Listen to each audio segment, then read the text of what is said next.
Olá IPCA, hoje é segunda-feira, dia 21 de abril de 2014. Nós estamos juntos há 624 dias lendo a Bíblia e hoje leremos os capítulos 4 a 6 do segundo livro dos Reis.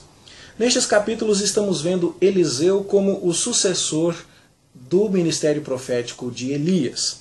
Ele viu Elias subindo ao céu, recebeu porção dobrada do seu espírito, ou seja, recebeu a herança, como herança, o ministério de Elias. E agora nós vamos ver mais uma vez Deus comprovando em Israel, aquele reino que caiu em idolatria tão rápido, aquele reino que agora é governado pela casa de Acabe, que se casou com Jezabel, que trouxe Baal na bagagem para a lua de mel.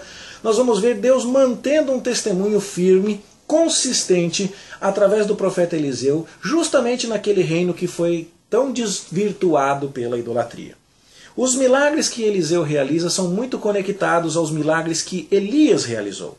Se Eliseu aumenta o azeite da viúva, Elias também havia feito isso lá em 1 Reis 17. Se Eliseu ressuscita o filho da sunamita, Elias havia feito um milagre muito semelhante lá em 1 Reis 17 também. Se há milagres relacionados à comida na panela ou à multiplicação de pães aqui, nós vamos ver a mesma coisa acontecendo no ministério de Elias. E os milagres de Eliseu também se estendem para fora das fronteiras de Israel, como foi no caso de Elias, aqui em relação à cura de Naamã. E em tudo isso você vai percebendo que Deus vai deixando Israel quase que indesculpável por sua idolatria. Tudo aquilo que era acreditado a Baal como especialidade de Baal, a comida, a vida e outras coisas mais, é Yahvé quem realiza através do seu servo Elias. Elias vai ganhando prestígio dentro do reino de Israel. E nós vemos isso, por exemplo, no capítulo 4, verso 13, quando ele pergunta à mulher que o hospeda se ele podia falar em benefício dela com o rei ou com o comandante do exército. Isso mostra que Eliseu estava sendo realmente muito respeitado. Ele estava habitando em Samaria, o que mostra que tal era a sua fama que já não havia contra ele aquele mesmo tipo de perseguição que ocorreu contra Elias anteriormente.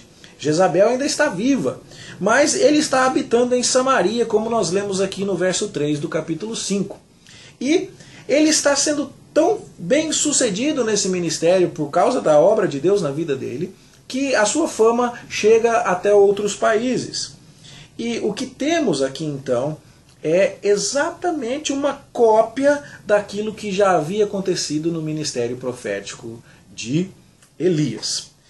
Pois ele fala com o rei com a mesma ousadia que Elias falou com Acabe. Ele fala agora com um rei que já não é nem tão importante porque o seu nome não é declarado. Nós supomos que seja Jorão, o rei, segundo filho de Acabe, já que o primeiro, Acasias, havia falecido. Mas nem é mencionado o nome desse rei aqui, tal a situação de desprezo do narrador bíblico para com a dinastia de Acabe.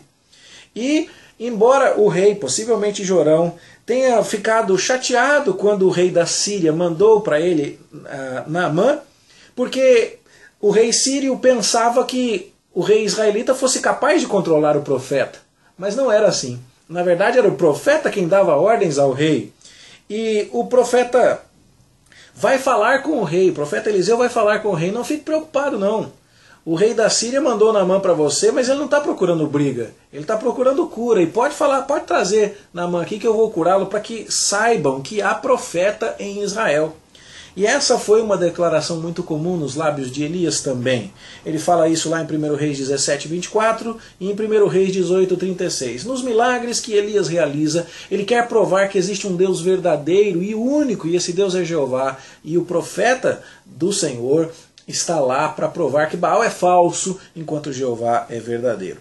Acontece exatamente isso. Naamã reconhece que em toda a terra não há Deus senão em Israel. E ele vai agora de volta para a Síria, levando terra para poder cultuar o Deus da terra de Israel lá na terra dele. Havia uma crença naquela época de que o Deus estava muito ligado ao solo, né? E então ele leva esse testemunho para a Síria. Nisso tudo, então, fica muito claro. Da mesma forma que Elias combateu a falsa religiosidade e os profetas de Baal que profetizavam por dinheiro e por interesse, Eliseu vai fazer a mesma coisa. E é por isso que quando Geazi resolve pedir presentes para Naamã, ele é censurado com lepra desta maneira. Porque precisa ficar claro que os profetas do Senhor não visam lucro nem aprovação humana. Quem busca isso é profeta de Baal. Então Geazi é fortemente censurado aqui. Temos mais um milagre aqui, que é o machado que flutua. O machado era uma ferramenta, né? Você conhece o machado, de ferro, e isso era muito raro e muito precioso naquela época. E como era uma ferramenta emprestada, o profeta que havia deixado o machado cair poderia ter que ser dado como escravo até pagar o valor daquela ferramenta tão cara. Mas Eliseu, ao trazer de volta o machado, fazendo-o flutuar, também mostra uma condição de assistência aos profetas de Deus que pode livrá-los da escravidão. Tudo isso está dando, portanto, um panorama muito claro lá no Reino do Norte, no Reino de Israel. Lembra que Jezabel ainda está viva, onde Baal costumava ser adorado, de que Jeová é o único Deus verdadeiro. Se Deus havia dado vitórias a Acabe no passado, você se lembra disso? Com relação ao inimigo, eles ganharam porque o Deus deles é Deus das montanhas, vamos guerrear nos vales, lembra dessa história? Bom, vai acontecer mais uma vez aqui, agora através de Eliseu, vitórias para o exército de Israel, de tal forma que o rei israelita devia aprender de uma vez por todas que Jeová é o único Deus verdadeiro. E Eliseu, melhor dizendo, dá dicas importantíssimas de estratégia de guerra para que o rei israelita vença outra vez. Curiosamente, esse rei israelita não é mencionado pelo nome. Supomos que seja Jorão, mas ele não é destacado assim. E aí, por muitas e muitas vezes, Israel obtém vitória. Porém, num determinado momento, o rei da Síria consegue cercar Samaria. E o povo de Samaria está em grande aflição. E certamente é porque, apesar de todas estas demonstrações inequívocas, o povo não abandonou a idolatria e não se converteu de coração ao Senhor. E aí qual é a reação do rei?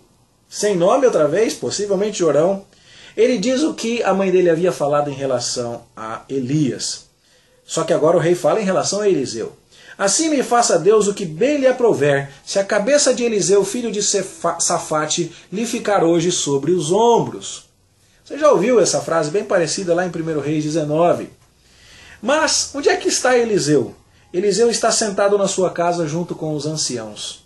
Ele está tomando decisões para gerenciar o cerco. Ele está, de fato, no comando. Há um rei em Israel, mas quem está governando Israel é o Senhor e através do seu profeta. Isso nos faz lembrar daquela história em que Acabe chegou desgostoso, porque Nabote não quis vender a vinha para ele. E aí Jezabel pergunta, quem é que manda aqui em Israel? E essa pergunta irônica começa a ser respondida não só pelos milagres dos profetas, mas até mesmo pelas atitudes dos profetas, como é o caso aqui, Eliseu assentado com os anciãos da cidade, enquanto o rei de Israel está caminhando pelos muros, escondendo o estado de desespero, porque sua veste de pano de saco está por dentro do corpo. Ele está em atitude de humilhação, mas ainda está pousando de bacana. E aí então você percebe que o testemunho consistente desses capítulos é que, apesar da infidelidade de Israel, Deus, em sua misericórdia, tem mantido ali um profeta que dá testemunho, um testemunho que se estende até a outras nações.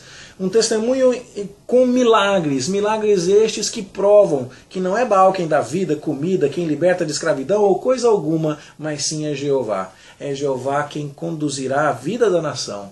E isso precisa ser entendido por um rei sem nome, através de um profeta que é claramente o sucessor de Elias.